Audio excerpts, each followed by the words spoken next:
Mahal kita. Mahal mo siya. Mahal niya ako. Pero, mahal kita. Bakit nga ba? Saksakin ang mahal. Bakit nga ba kahit napakasakit mong mahalin, tinitiis ko kahit pa nagalit ka nung tapatin mo akong di talaga pwede. Tigilan na kita, tapos tatakbo ka sa'kin pag iniiwan ka niya. Bakit anong tingin mo sa'kin? Walang pakiramdam, ngayong okay kayo sa'kin, wala ka nang pakialam. Galing mo din, no? Matapos mo kung paibigin, sasabihin mong tama na, wag na natin pang pilitin. Sige, pero tanong ko, sino ba talaga sa tinang salarin? Ikaw ba napaasa?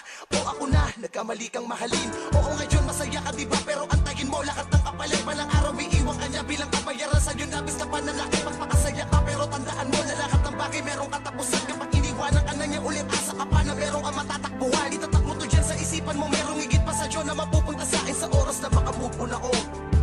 Kita mo, huyo ka sa'kin.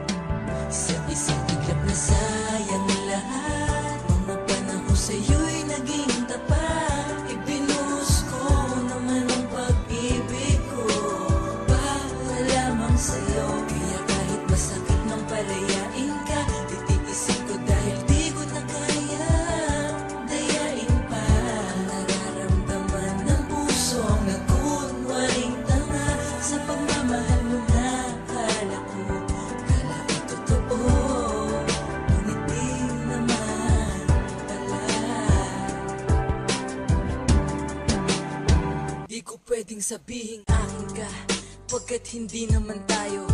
Di hamak lang naman ako na tagapayo, tagapagpalakas ng iyong loob sa tuwing ika'y nalulumbay, naluluhamay. Di ko pa rin pinutulang nag-uugnay sa atin dahil ayaw kitang makitang nakikipagpalitan ng sumbat sa taong alam kong muntikang ka nang ilagay sa peligro dahil sa labis mong pag-ibig sa kanya. Kaya naisipan mo na lamang magbigti ng malaman mong kinaliwakan niya, pinaikot ng sapalad. Pero dahil sa bulag ang mga mata mo, ito ang kapalit at bayad sa mga pananakit na sa'yo. Mas pinili mo pa na magpakatanga. Matanda ka na, alam mo na ang tama't mali. Siguro mas maganda pa nga na sundin mo na lang ang nilalaman ng puso mo at isipan. Di ko na ipagpipilitan ng sarili ko dahil di ako pihigan sa babae. Alam ko makakahanap pa ako ng